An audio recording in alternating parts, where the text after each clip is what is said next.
వస్తున్నాయి, ఇటు మంచిగా వస్తున్నాయి. ఎండు ఉంది కదా.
ఈరోజు మరి 26 జనవరి మనందరికీ తెలుసు.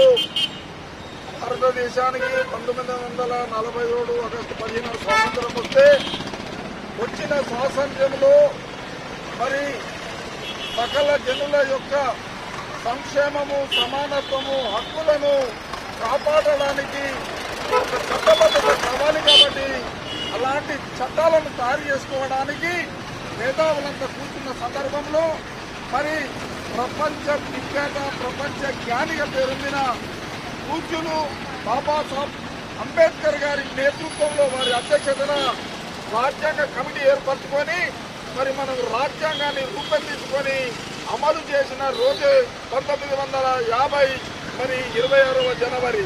కనుక ఇది నిజమైన స్వాతంత్రంగా మనము గమనించాల్సిన అవసరం ఉంది. 47లో భూమికి స్వాతంత్రం వస్తే ఈ ప్రజానీకానికి స్వాతంత్రం వచ్చింది మాత్రము 1950 26వ ఆగస్టు జనవరి అని మనం చెప్పించుకోవాలి సోదరులారా.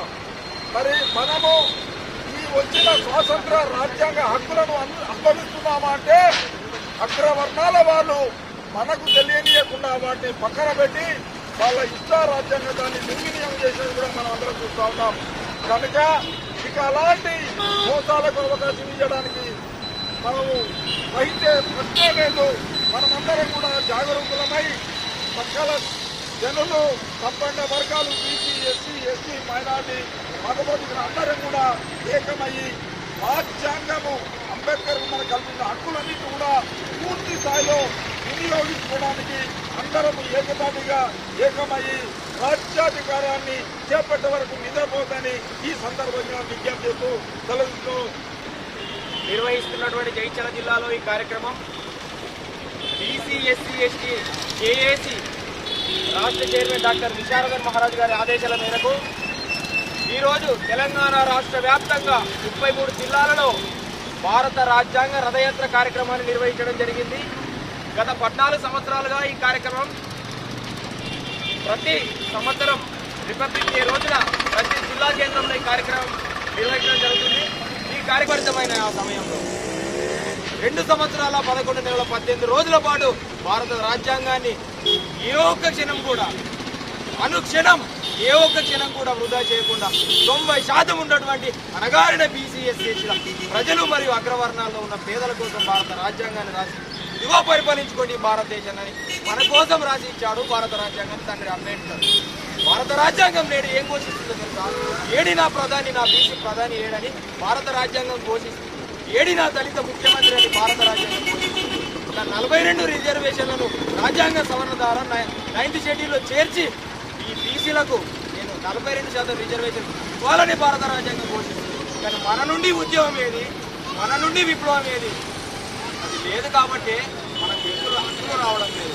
కాబట్టి తెలంగాణలో బీసీ, ఎస్సీ, ఎస్టీ, జేఏసీ ఆధ్వర్యంలో డాక్టర్ విశారదన్ మహారాజ్ గారి నాయకత్వంలో 42% బీసీ రిజర్వేషన్లను భారత రాజ్యాంగంలో 9వ షెడ్యూల్లో పొందుపరిచి రక్షణ చట్టం ద్వారా బీసీలకు 42% రిజర్వేషన్లు సాధించి మున్సిపల్లో చట్టం అయిన తర్వాతనే ఎన్నికలు పెట్టాలని తెలంగాణ రాష్ట్ర ప్రభుత్వాన్ని డిమాండ్ చేస్తున్నాము.